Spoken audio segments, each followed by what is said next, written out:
You are not going to believe this shit. We just recorded half of the podcast and I said, "Are we recording?" And she said, "Yes, there's a red button, but we can't see how many minutes we've been recording." And so now we're recording. So it's going to be so much better this time. We're going to rock it. Yeah, we had a little dry run and now we're ready to go. Woo! Cheers. Cheers. All right, podcast fan. You might be getting a little less enthusiasm than you're used to because we're a little bit pissed off. No, exhausted. Exhausted. Well, we might be exhausted. That's not good because we're headed into several days of activity. Lots of activity. Thursday, Friday, Saturday, and Sunday. Let's start off with my happy from the Happy and Challenge. All right. So I want to tell you first that we have a great show for you today. Episode 7 is called Finding Joy on Your Healing Journey.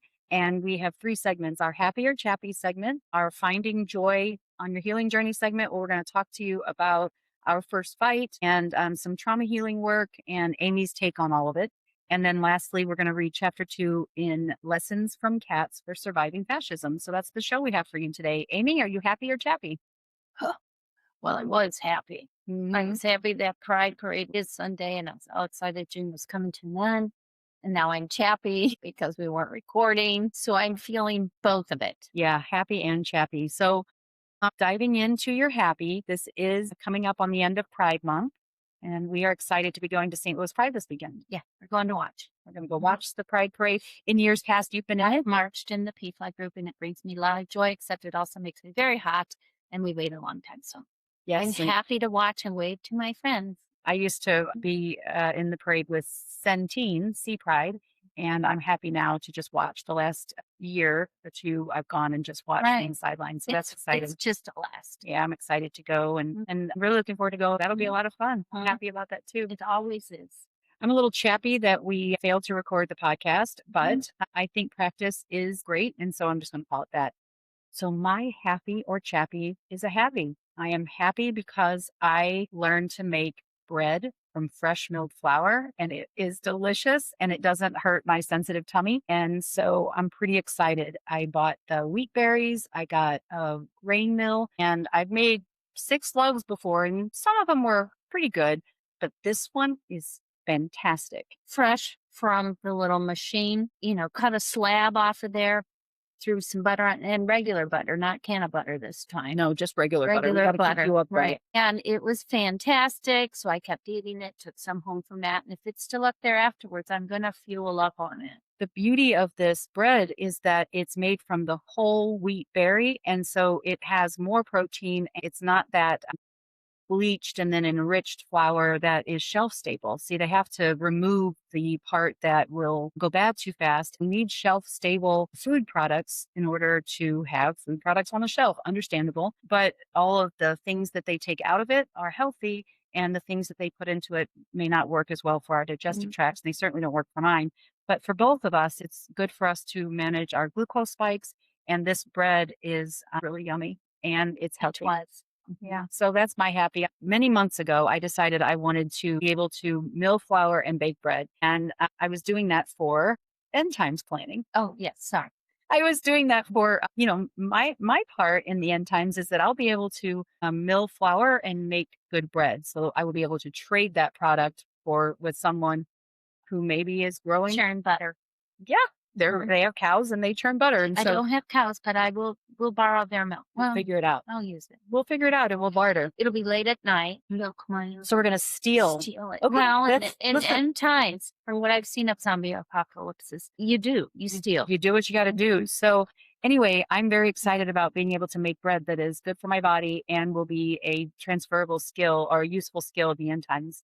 But more than that, I'm excited that past Jen decided to mill wheat berries into flour and make bread, because now that I know more of the issues with my sensitive stomach, I know that this bread is safe food. And as you all know, feeling safe is like high on my priority list. And that's what we're going to talk about today. Feeling safe. So the conversation is finding joy on your healing journey. Oh, and I wanted to tell you, our fan is up there in that camera. So hi, fan. Hi, fan. Hi, fan. We've been looking down here at ourselves. So cute. Too sorry. Look how cute we are, though. I mean, of course we look at ourselves. So, but yeah, our fan is up there. So we can. You got it. Yep. So This topic is a little uncomfortable for me, which is going to come as a surprise because y'all know I love talking about my trauma. But it's okay. We all learn from it. Well, thank you for saying that. It makes Mhm. me feel less awkward or accepted in my awkwardness. But finding joy on your healing journey is the topic. And I'm beginning to think that the rest of my entire life will be a healing journey. But then I remind myself that's okay because I remember, a couple of years ago when I thought I would never get to where I am now. I remember laying on my couch and, being really concerned that I would never get to a place where I felt belonging. And now I feel belonging wherever I choose to go, because I am there and I belong with me. But I've also found connection that I never thought I would. And so whenever I start to feel like the rest of my entire life is going to be this, mired in healing work, for one thing, that's disordered thinking because our lives aren't just one thing, but also I've come so far from when I felt despair in the past that I know there's more healing available to me, and that's just greater joy. So In this particular incident, the healing didn't take as long.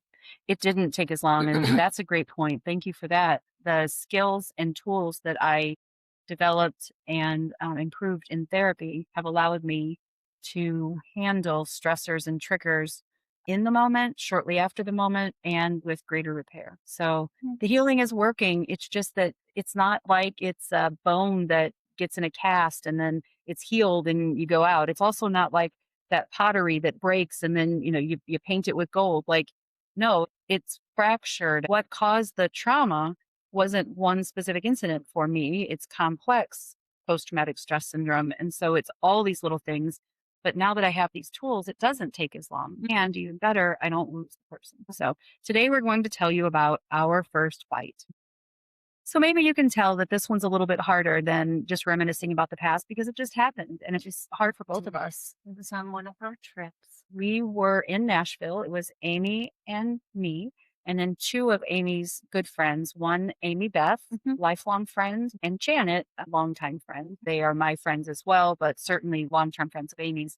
And Amy had planned a wonderful trip for us. She planned the details and it was just been spectacular. We stayed at a great condo. It was so much fun. It didn't have a television. It had karaoke. Amy brought a television. We got to watch the Tonys. Later on, we watched the movies. It was just a spectacular, wonderfully planned trip. But on one of the nights, the plan didn't go as we expected because where we were staying, let's say it was here, our parking garage was sort of around here, and Amy had made a plan for us to go see the Somme Suffragettes at the Listening Room in Nashville, Tennessee, and that was just located around here. And so when we realized how close it was, We were halfway there in the car. we were halfway there in the car and we didn't know if we should pay to park or go back to our parking garage and just repark our car in the parking garage we were paying. And it was a hard decision because we were right there. It was a little bit hot outside. Did we want to go park? We were kind of dressed up a little bit and, it was starting at 6. And so we were really trying to decide what do we do? And there was conversation about it in the car. Amy Beth was driving, Amy Liz was navigating, and there was conversation about that, and it got kind of stressful. Yes, not for too many people, but for me, because I was already concerned that I made them drive such a short distance to park the car. But my concerns were it would be late. I didn't know how long this went. We're in a neighborhood we don't know, and I just wanted us to be safe. Well, I was told there's plenty of people. It'll be safe. We're fine. We don't need to drive over here. Well, okay, I didn't know that when I planned it, so I'm already feeling bad. And people talking about parking the car and paying the money. I'll pay the money. It's not a big deal. Okay, so feeling bad about that. We wander around a little bit where we put it in the lot. I run off to pay for it.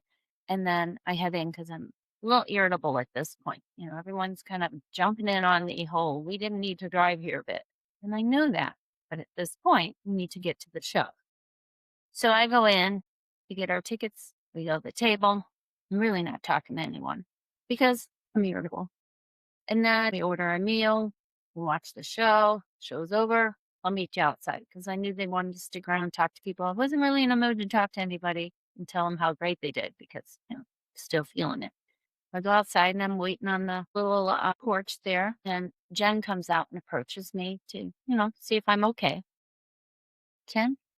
Yeah, Yes, and now that I listen to you tell that, I understand how you were seeing it. I perceived you getting out of the car before it parked, and I was like, "She jumped out of the car before it stopped running. She's really upset." And, Yeah, I just wanted to get out and pay the damn bill because ain't nobody going to pay it now because yeah, there was discussion of who was going to pay. Well, I'd already heard the complaints, and I thought, well, no, I'm paying it. right. And so at this point, it was, "We can all pay it. It's okay." And what perhaps felt to 3 other people in the car like logistics, I felt like picking on to Amy. So Amy afterward went outside, and I stood around for a while trying to figure out what to do. And one of our group really wanted to talk to the artists, and it seemed very, very important. And so I waited for a while, and they went up to wait in line, and I just wasn't sure what to do. But mostly it was because I was hyper alert that Amy was upset, and I was fearful that she was upset with me. But most of all, I just wanted Amy to stop being upset. And so I went outside and said, "Hey, are you upset with me?" Amy shared that she was upset with all of us, and what you just said about being picked on, feeling picked on. My immediate response was, "I'm sorry you're feeling picked on." And I meant that, like, not just, "Well, I'm sorry you feel that way." I really didn't mean it as a dismissal. I meant it as, "I am terribly sorry that you're feeling picked on because we actually appreciate you so much of what you've done and this trip and bringing the 4 of us together. And so we're feeling grateful, but I understand that you're feeling picked on." And what I was trying to do there was replace her feelings with mine. I was trying to make her feel better, but I really wanted her to say, "Well, now that I know you appreciate me, I'll stop being irritated." And so I really recognize now after the fact that I was trying to control her experience by giving her different information. Now, please don't misunderstand. Sharing information with someone can help them understand their experience differently. It can help them come out of it. People have said things to me in my life that helped me see a situation differently. So I'm not in any way suggesting that when we talk to people about how we see a situation, it's unhelpful to them. It's very helpful. Someone once said to me, "The one thing I know about Brian is that if he can do it for you, he will. If he could do it for you, he would." And that was profound for me to hear that from them. Words are important and what we say to people matters. But in this moment, what I was trying to do was say, "Take my feelings and replace yours with these, please, and stop being mad at everyone." But Amy has a right to her own experience. I'm not the only person with any kind of trauma, and Amy has a right to her own experience. And I want that for her. I mean, I want Amy to have her own experience. I don't want to replace anyone's experience with mine. I just don't like feeling uncomfortable. And so when I was feeling uncomfortable, I wanted to stop feeling uncomfortable. And so she told me that she was picked on, and she was pretty upset. That was coming across clearly. And so I tried fawning. Fawning in this example was, "I'm sorry you're feeling that way. You're very appreciated." It was just trying to make her feel better. I'm fawning. And then I moved to the fight response where I said, "I'm going to be so for real with you right now. This is a Nancy move." No, Nancy's her mother. But I'm going to repeat that. No. Nancy is her mother. And I said, "Just to be so for real with you right now, this is a Nancy move." So that was me fighting. How that go through. It really was the nail in the coffin because I was already irritated. Then tell me I'm acting like my mom. And then I just looked at her and said, okay, I'm going to head back. And by that, I meant walk back because, as you guys know, it was a 5-minute walk. So I decided I'm going to cool off in 5-minute walk back that we So drove in case over. you didn't catch what she's saying, it was a 5-minute walk. That's the whole thing. If we had, when we got there, decided to figure out where the listening room was, we would have known that. And all of us could have fought to do that. It was a 5-minute walk, but sometimes in life, it's a 5-minute walk that breaks a relationship. Right. Well, so I'm heading back and I call Matt and I'm like, well, I'm heading back to the room, a little irritated. Everyone was picking on me and I just wanted to get us there and back safe. And it's like, well, it's okay, honey. And so I get back, I take a shower, I lay down, 'cause I'm just going to chill. And Matt calls me back and said, well, I was just talking to Jen. I didn't know that he was both talking to Brian as well and having to go back and forth between all of us to solve world problems. Thanks, And Matt. he said, well, because I said, well, I got a text that Jen's apparently flying home now. And he's like, yeah, I think he heard that, right? Or was I? Yeah, I told him. Yeah. I said, "I'm done. I'm Like, just going to go to the airport and fly home." I said, she's not going to do that. I'm like, where is she? And so when she gets back and she does her thing and Amy comes in to tell me that Jen is very upset, but she's settled down now and she's just going to go to sleep and we're going to hop out and go to the bar with us. And I'm like, I am not in the mood to do So that. Amy and Janet came back, and as we were walking back, so we drove around and parked our car, and then we walked the 5 minutes back to our condo. I had a chance to sort of rise above myself and say, "Hey guys, I'm not flying home. I don't need to flee. I don't need to make everybody worry." So I told them I wasn't going to be flying home. Then I texted Matt and Brian and said, "I'm just going to take a shower and put myself to bed. Thank you for your support." And that's what I intended to do. Just go put myself to bed. And Janet and Amy Beth went out. They went out and listened to music. So I'm really happy about that because it got them out of the house. But also, I don't want to ruin Right. anybody's fun. They have that on their mind. They wanted to go and do it. So I'm glad they went. Yeah, I don't want to harsh anybody's happy. But what happened next blew my mind. Hmm. Yeah. So I'm laying in my bed. Amy's telling me she's in that room. And I'm like, okay, well, I'll text her. Jen, come here. No, I'm just going to lay down. I'm fine now. No, come here. No. No, I'm good. Really, I'm just going to go to sleep. Now I got to walk across the condo. So Amy walked all the way Way across the across. condo and came and saw me Just and sat on the barged side of on my in bed, and I barged in. said, so I'm glad that you're not flying home. I said, I just needed some space. I'm going to be fine. But when I get irritated, and I was irritated, I just need a few minutes to pull myself together and then I'll come out. And so I said, so come here, give me a hug. It's all going to be okay. She said, I don't want a hug. Don't give me a sympathy hug. And I'm like, well, I generally don't give sympathy hugs.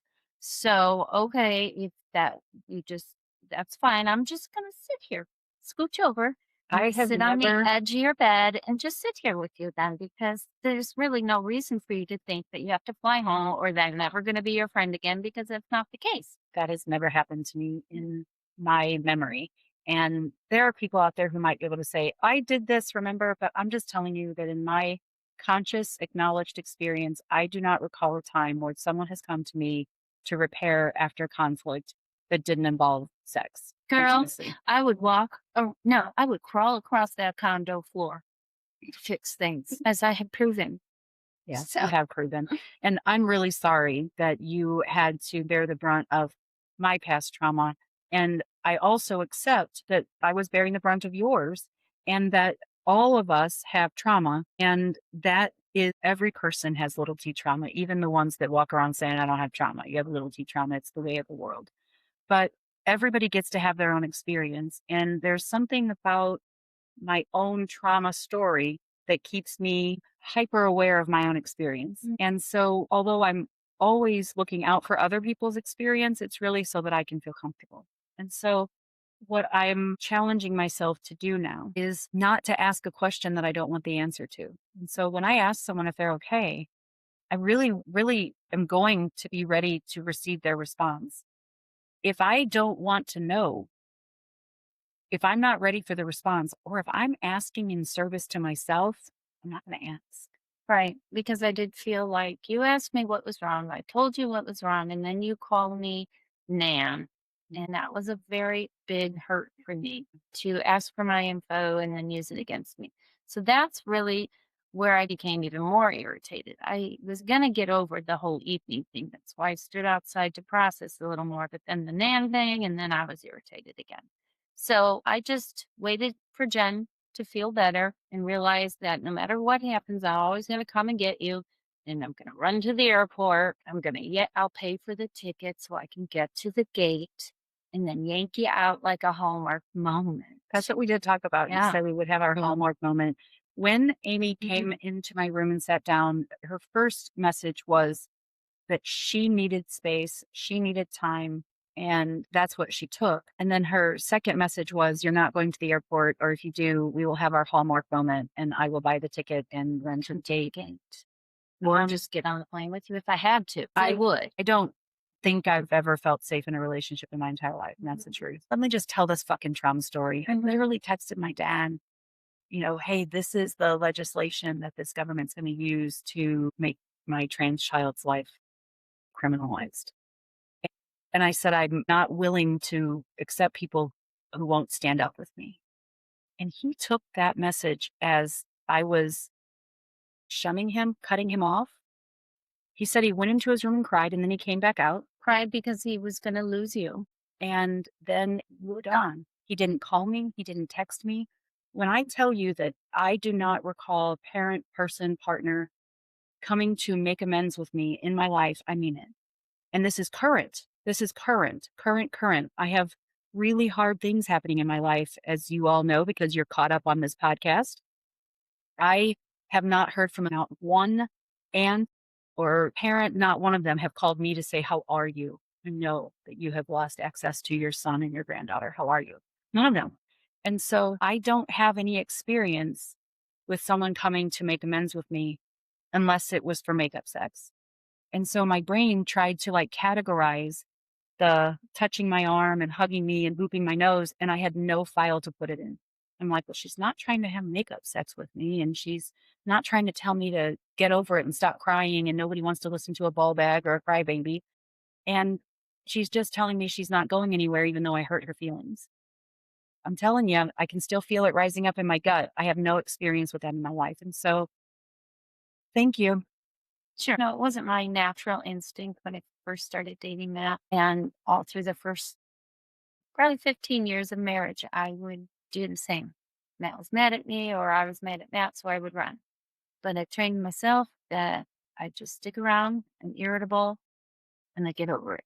Why did you run? Well, I think it goes back to an abandonment issue with my father. When I was 14, he had, you know, slipped away from his second wife, who is my favorite stepmom, by the way. And so he left her, didn't tell us where he was going, and we didn't know for a while. And so he showed back up, but we had very limited contact with him. So I have the feeling that I'm just going to be left. And so, in order to prevent that, I would like to leave.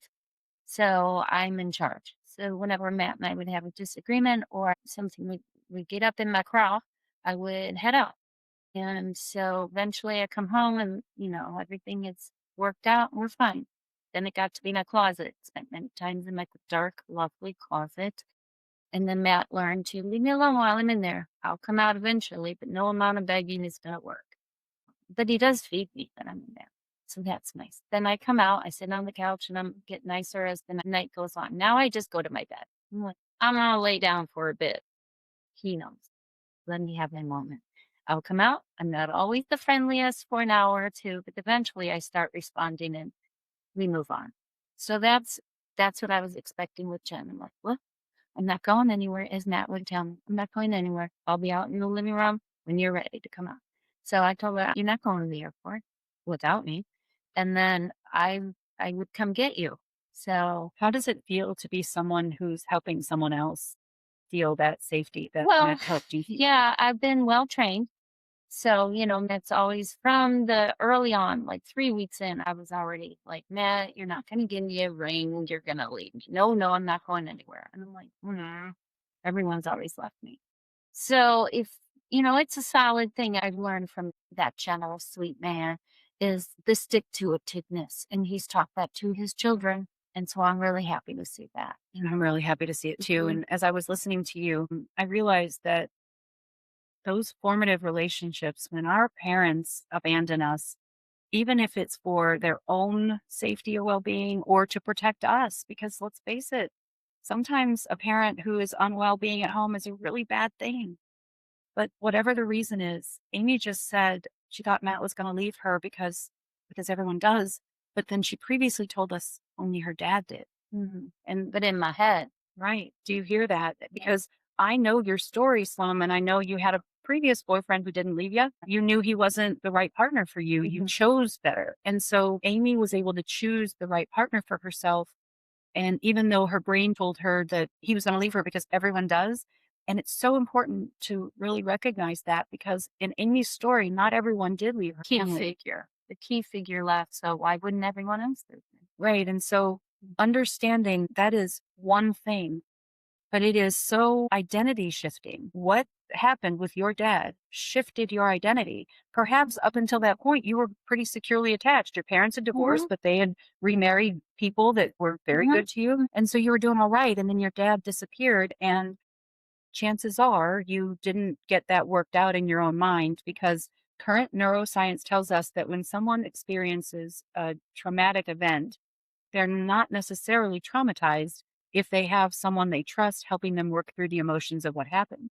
But chances are the adults around you were trying to figure out what happened and what was going on. And so they didn't have the understanding or the time or even the knowledge that you needed someone to work that through with you. Or maybe they tried and it just wasn't successful. But either way, that is a traumatic event, and there's a part of you that's still 14. And the way they work on that in internal family systems is to say, that 14-year-old part got stuck because their world was traumatized. And then there is a manager in front of it, and the manager is saying, don't mess with her, okay? Because I got her and you don't need to mess with her. And then sometimes someone still messes with her, and a firefighter may come out. And so this is me using Amy's example, and I don't know if this is true, but in this example, there's a 14-year-old and there's a manager who's trying to protect that 14-year-old from feeling abandoned. The 14-year-old is never supposed to feel abandoned again. They're never supposed to be alone. And so this manager comes in front and says, no, no, no, you're not going to leave her first. The firefighter, as if we think about the analogy of firefighters, they will take a hatchet and break your front door down to put out a grease fire. So now your fire's out, but you need a new front door. That's the role of a firefighter in your internal family system. They might come and burn the whole relationship down, but they're going to prevent you from feeling abandoned. And that might be when you leave.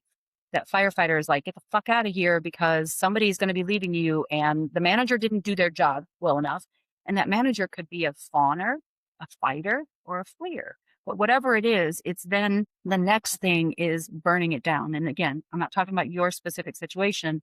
I had a friend, Julie, her sister, Jill, and they went on a trip. They were feeling left out of some things. These are grown women in their 60s and 70s, and they were feeling left out. And the work is to say, when have I felt this way before? What experience do I have?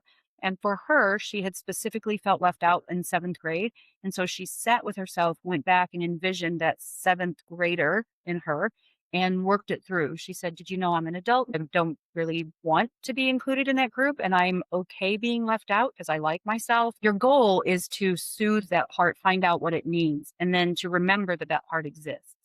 And so everyone has their own traumatic experiences. Many of us are walking around so traumatized. And this really played out for us as we experienced our first fight on this really fun weekend. Yes, and we managed to pull it together, and I made her come out and play Go F Yourself card game with me. It's like Go Fish, but you have to say Go F Yourself. And I said, it'll be fun, and I want us to use feeling when we say it. And so we did. It was fun. And that card game is Go Fuck Yourself. And it is not for the easily offended, because the things that you're fishing for, the matches you need to make are foul. Yeah, they're not. Foul. We got that idea from Reese.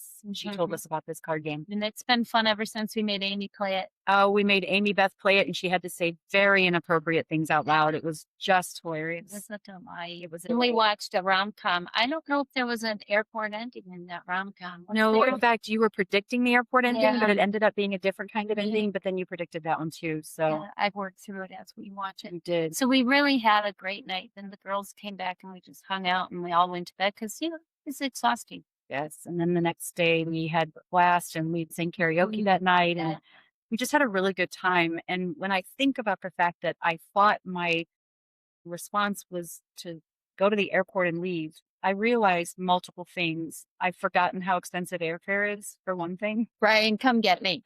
I'm going to Uber home. But I also realized how quick my firefighter wanted to burn it down. Fly home, burn it down. Sure. And I don't want the firefighter to be needed anymore. I've got managers, okay, but I don't want to need a firefighter anymore. You're learning to save yourself. I'm learning to save myself. And my healing message is I'm safe with me, so I'm safe everywhere. But what I really recognize, several things, but one of the things is people are going to have their own responses. And when I am trying to replace my understanding for someone else, when I'm trying to say, well, we weren't picking on you, we're really appreciative, and I'm trying to make you feel better, the outcome I'm looking for is for me to feel more comfortable. Now, in it, I'm hoping you feel better. I am. I love you. I want you to feel better, but I'm really trying to not be uncomfortable. Right. And I was not ready to move on yet. Yeah. I wasn't going to be, I wasn't going to yell at anyone. I wasn't going to fight. I just wasn't ready to move on. And that's your experience. And I know that my comfort is part of my work. Understanding that trying to keep someone else safe by controlling them is because of my fear, because I want to be comfortable that you're safe. Trying to tell someone that we weren't picking on you, we were appreciating you and just figuring out logistics is trying to get her to get over it. I want her to feel better, but it's so that I stop feeling uncomfortable. I was unable to separate myself from Amy's experience at that concert. And that's me. Amy gets to have her experience. Amy doesn't ruin anyone's experience. Amy doesn't make anyone's experience. She is her own person with her own set of needs. This may seem like an of course, Jen, to many of you, but I bet there are a few of you who understand. Three listeners, Julie, Rhonda, and the third one, Barry's. The thing that I am learning in this healing journey is obviously other people have their feelings, and I've always known that. I've just been trying to fix them. And I don't want to be walking around trying to fix other people's feelings anymore in order to make myself comfortable. And so I am going to keep challenging myself to keep staying in. So that was our discussion on our first argument and how we worked through it. We are now on segment 3, which is lessons from cats for surviving fascism. And because you are caught up on the podcast, you know that we are on chapter 2. Chapter 2 is never lose your nap time. Cats understand something that fascists never will. Rest is not weakness, it's strategy. While fascists are busy running around barking orders like you, dogs, and trying to micromanage the world into submission, cats are stretched out in a sunbeam, storing energy for their next great act of defiance, whether it's another daring bolt to the top of the fridge or the overthrow of a corrupt regime. Fascists, bless their brittle egos, don't get this at all. They thrive on forcing people to overwork, overthink, and overworry. It's all part of their plan. Keep you too tired to resist, too frazzled to fight back. But here's the thing they don't expect. Naps. Sweet, glorious naps. Nothing confounds a fascist more than someone who looks them dead in the eye and says, you know what? I think I'm going to take a nap and deal with you later. Cats are masters of this. They know there's no point in wasting energy on nonsense. Sure, a cat could run around all day trying to swat every injustice, but they know the real battles are the ones worth conserving energy for, like chasing the terrifying dot of a laser pointer or knocking over your drink to make a point. You don't see cats burning themselves out fighting every leaf that blows by. Fascists, however, spend their lives panicking over metaphorical leaves, trying to legislate against things like joy and creativity. They're the kind of people who would lose a debate to a houseplant, a delicious houseplant. Your nap isn't just rest, it's rebellion. It's telling the fascists, no, I will not grind myself into exhaustion to fit into your ridiculous schedule. I will, however, stretch luxuriously in this patch of sunlight and gather my strength for the moment when I outwit you with one well-timed act of brilliance. That brilliance could be organizing a protest, writing a scathing satirical article, or simply showing up well-rested and unbothered, an absolute nightmare for someone whose power depends on you being too tired to think straight. Fascists hate rest because they don't understand it. They believe in constant productivity by you, not them, even if it produces absolutely nothing. If you told a fascist that naps were essential for productivity, they'd short circuit, trying to figure out how to regulate your weird woke REM cycles.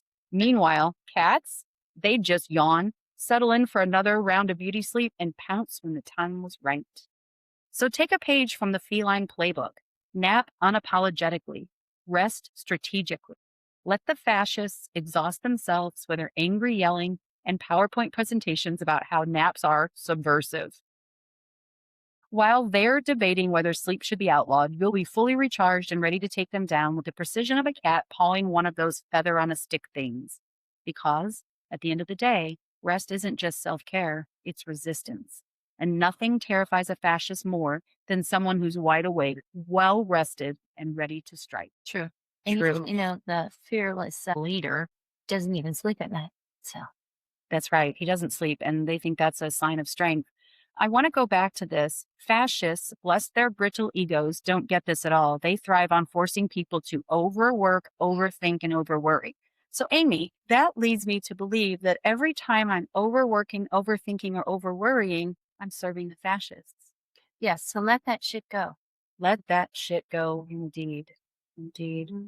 Take a nap so you can recharge and be just fine. Yes, we're going to nap Mhm. and be strategic. I So plan to nap for a solid 2 more years. we're going to nap through the rest The of rest this of the regime. So I wanted to come back to you and say, is there anything you wanted to say about all this, like with the big fight, but also our great trip and everything we've learned and done since then? I think it's important to understand that my friendship is a true blue friendship, and I am who I am. So this this here is always going to be there. And like I mentioned prior, unless you've done something that those other people have, then I'm always going to come and run to the airport and drag you back. So then I want to ask you this, and it's self-serving, but I'm going to ask you anyway. Like, Mhm. why? Why are you interested in being in this friendship when it can be this hard? Because Because I like your personality, and I really do, because we get along so well. And I knew from the moment that I saw you at the rally that I'm like, this girl, we could really have a good friendship. We really enjoy being around each other, and we love to do fun things. And so that's why I would run to the airport to get you back. thank you Yes. for saying that. Yeah. It's just a good, solid friendship to me. I sure you have baggage, I have baggage, but it doesn't that doesn't keep me from being friends with you. It's So so foreign for me to believe that you like my personality enough to make it worth putting up with these difficulties. But the more authentic part of me just said, it's all me. right. You are who you are, and I have not dumped you yet. No, So not yet. I mean, you're probably solid. Yeah, I'm probably solid. You have some really good friends on your own. I remember going to my therapist at one point and saying, I feel like I'm just walking through my life and, plucking people out. It just seems so wrong. And now it actually seems like I'm building the perfect garden of my life. Yeah. And guess what? She weeds at her friends' yards too. I do. I So pull volunteer. I let them grow so she has something to do in my backyard. So I don't want to take that. Yeah, don't hit me up or anything. I'm not a friend who comes and weeds your yard. It's probably more to do with pot and smoking pot on your back porch. And then you go and Then pull she's the collecting her pull the own grass. weed. Yeah, I always have.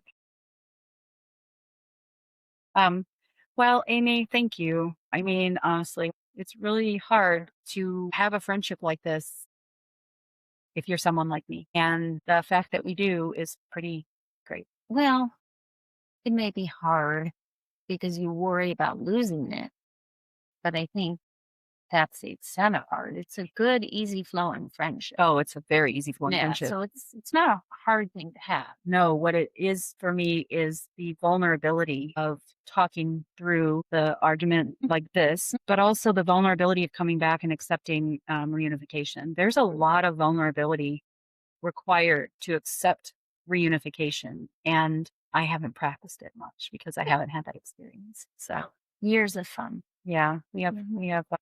we've done a lot here in this week since we came back from Nashville. Was it 2 weeks? Week, 2 weeks? Something But like that. it really was a transformational trip. And hey, I wanted to ask our fan, are you interested in hearing about our trips? We have taken like 5 really fun trips, but would you like to hear about them? Leave us a comment and let us know if you want to hear about our trips. We've got 5 to tell you about, and we can show you some of our souvenirs and tell you little stories. And that would be finding joy in trips. No. Anyway, leave us a comment and let us know if you're interested, because it could be like listening to somebody tell you about their dream, right? Like their last night I had the craziest dream. I mean, who cares? You have to Right. be there, right? So let us know if you want to hear about our trips or not. We could just give you the highlight reel of the trips. We could do that. Mhm. Yeah. So just, hit us up in comments. Thank you so much for sticking this out with us. And I hope that you are learning and growing with us. That's right. Well, Jen, looks like my work here is done for the day. I've done a lot of work. You've done a lot of work. I'm going to go on my little lounging Amy's going to thing go over there, there and lounge in the studio. taking a nap. A little nappy nap. Mm, Okay. All right. Well, thanks for tuning in to the Bad Kitty podcast. We are your hosts. I'm Jen, I'm still Amy. and our work here is done.